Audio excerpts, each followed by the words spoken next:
So even though it only came out 3 years ago, the cover for K.T.S.E Ghosts is actually 20 years old, and parts of it are based on a style that was pioneered over 1,000 years ago. You see, legendary Japanese artist Takashi Murakami modeled the cover off a painting he completed in 2001 titled Manji Fuji, a 9-inch by 11-inch woodblock print that looks almost exactly the same as the album cover, albeit with a psychedelic color scheme, a different aspect ratio, and 2 new characters taking center stage. The album cover is an iconic example of Murakami's trademark super flat style, an art style that takes contemporary pop art and combines it with Nihonga, a 140-year-old art style inspired by traditional Japanese painting techniques that are over 1,000 years old. I'm Philip, and this is Cover Stories.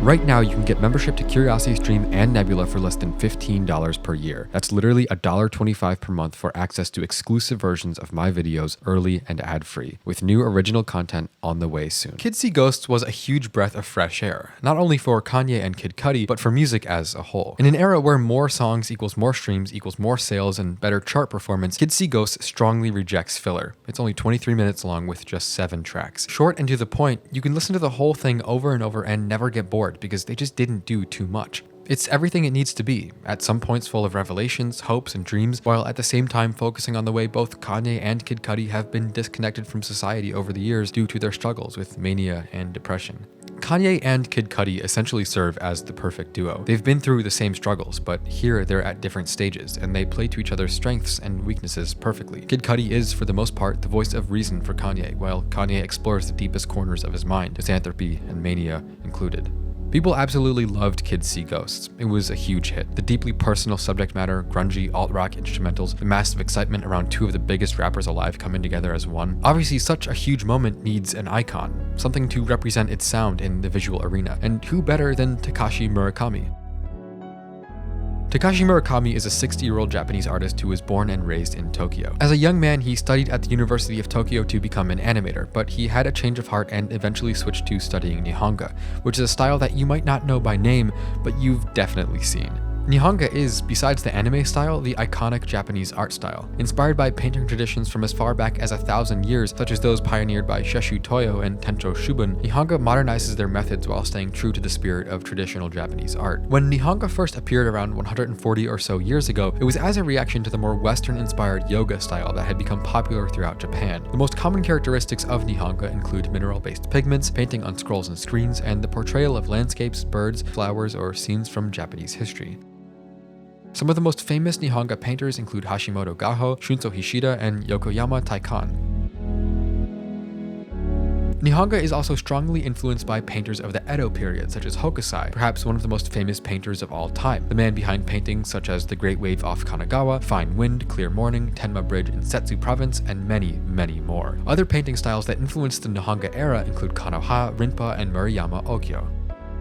Of course, as culture has developed over the last 140 years, even the pure art has been modernized. Over time, Nihonga artists gradually incorporated more Western shading and perspectives into their paintings, and today the differences between yoga and Nihonga techniques and materials are marginal, despite their once strongly opposed differences. In the 21st century, artists like Hiroshi Senju, Chen Wenguang, and of course Takashi Murakami are the modern-day masters of Nihonga. Murakami in particular has brought immense attention to Japanese art as a whole, in the process making a name for himself in the mass pop culture of the United States.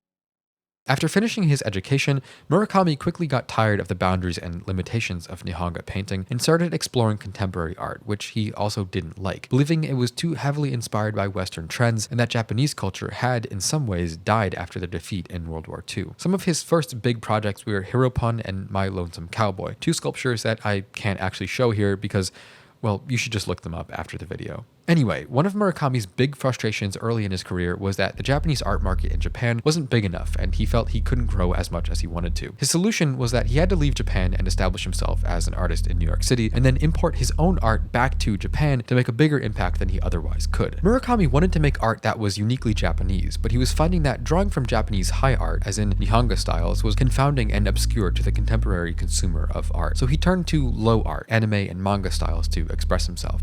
And it was here, in the space between high and low, that Murakami found his voice. In 2000, Murakami introduced the art style that would come to define his career, the superflat. From artstory.org, Murakami's historic essay, A Theory of Superflat Japanese Art, is his ultimate expression of his early scorn for the art world. He articulates desire to produce a uniquely Japanese art form that is directly related to the long shadow cast by Japan's trauma after the humiliating defeat of World War II. This essay seeks to extract the very marrow of the post-war Japanese culture in order to utilize it as a foundational philosophy for his artworks. As writer Pico Iyer states, Murakami is a realistic chronicler of the flight from the real. And as much as Andy Warhol decided to give modern America exactly the glut of mass production and mass celebrity it seemed so intent upon, with a vengeance, so Murakami offered Japan precisely the images it loves in its fondness for the kawaii and those deviant forms loved by the otaku. The Japanese version of this essay demonstrates a vitriolic anti-Americanism, while his English translation focuses more on the stylistic evolutions of his works. In both versions, however, Murakami explains the concept of, as he describes, superflatness is an original concept of the Japanese, which has been completely westernized. In practice, superflat introduced a combination of traditional Japanese block prints and the mass-produced, overwhelmingly chaotic energy of anime and manga illustrations. Before long, Takashi Murakami had taken superflat art to the top of the mountain. He was making sculptures, commercial products like watches, keychains, shoes, and pillows. He was working with every fashion brand imaginable, from Louis Vuitton to Uniqlo to Supreme to Crocs, in the process, of course, flattening the boundaries between high art and low art.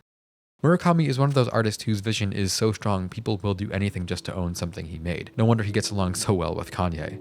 Notably, Murakami designed the cover for Kanye's 2007 classic, Graduation, but in my eyes it pales in comparison to the iconic cover of K.T.S.E Ghosts, which perfectly captures the superflat spirit pioneered so many years ago. There are three major elements to Murakami's cover for K.T.S.E Ghosts, and they make it a true superflat masterpiece. First, the iconic ghost to the middle right of the painting. This element was digitally superimposed onto the print behind it. Upon closer inspection, you realize it looks like it was made in MS Paint. To the left, a completely different yet equally contrasted digital illustration of Mr. Dob, Murakami's iconic character, stands with his arms outstretched. The traditional Nihonga-style print is bathed in psychedelic waves of oranges, blues, and greens. In the background, the mountains and trees are dreamy, drowned in color, and shrouded in mist.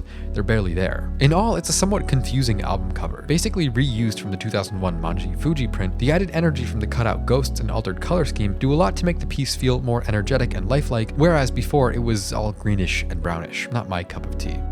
As a whole, though, Murakami's cover for K.T.S.E Ghosts is one of my favorite pieces he's done. There's something about the combination of old and new that makes every element of the whole picture stand out. The eerie, surreal, minimal landscape in the background is soothing, while the ghosts and characters are only small parts of the composition. In all, it's reserved without being empty. It's busy without being messy. Kid Cudi and Kanye are obsessive perfectionists, two of the most creative and outspoken artists alive, auteurs whose spirit has transcended music and, over time, turned them into a pair of living legends. And while so much of their careers has been spent in darkness, struggling with mental illness, personal tragedy, trauma, and, at times, the overwhelmingly destructive power of their own egos, it was a dream come true when they teamed up to make something truly transcendent, an album of emotional rebirth, deep introspection, and in many ways, an attempt to start over and leave baggage behind, if only for a short yet beautiful moment. And knowing the incredible dedication that both Kanye and Kid Cudi have to their music, such a grand statement needed a grand work of art to go along with it, a task that no one was more qualified to carry out than Takashi Murakami. This has been Cover Stories. Thank you for watching. Anyway, let's talk about YouTube. As you might have noticed, I didn't actually play any music from K.T.S.E Ghosts in this video, and there's a reason for that. When I do, YouTube takes any money I may make from the video and gives it to the record labels, which obviously makes no sense considering that I put dozens of hours into each and every one of these videos, animating, writing, editing, and doing sound design all by myself, only for a 30-second clip that should be protected by fair use copyright laws to cancel out all of that. So because YouTube isn't interested in protecting the interests of niche channels like mine, I teamed up with about 100 of my closest YouTube friends to make our very own streaming service to escape the restraints of YouTube and produce our best content. Everyone from the best music creators on YouTube like Polyphonic, Mr. Amazing, Adam Neely, and Middle 8 to some of my all-time favorite creators like MKBHD, Legal Eagle, and PhilosophyTube can all be found on Nebula. Nebula features tons of original content like documentaries and game shows, including my own original documentary, A Brief History of Synthesizers, a look at the history and development of one of the most influential instruments in the history of music. So anyway, the purpose of Nebula being to escape the constraints of YouTube, naturally all of my videos on Nebula are ad-free and extended. Plus, you can get Nebula for free. So here's where CuriosityStream comes in. CuriosityStream is a streaming service that focuses on educational and thoughtful content. So naturally, they have a lot in common with the creators on Nebula. That's why we teamed up with them and bundled both CuriosityStream and Nebula together. So here's the deal. If you buy a year's worth of CuriosityStream for 26% off at $14.79 per year, you get Nebula for free. It's included for free for as long as you subscribe to CuriosityStream. If you decide to give it a shot, you've got to go watch Capturing Woodstock on CuriosityStream. It's a fascinating look at the 1969 Woodstock Music Festival, an event that accidentally changed music and the world forever. Meanwhile, on Nebula, you should definitely give my original about synths a shot as well. Anyway, like I mentioned before, if you want to experience Volksgeist videos as they're intended to be watched and support my channel in the process, I highly recommend you check out the Nebula bundle with CuriosityStream. Go to curiositystream.com/Volksgeist to get CuriosityStream for just $14.79 per year and Nebula included for free, a total cost of under $1.25 per month. That's curiositystream.com/Volksgeist. Clicking the link really helps out my channel.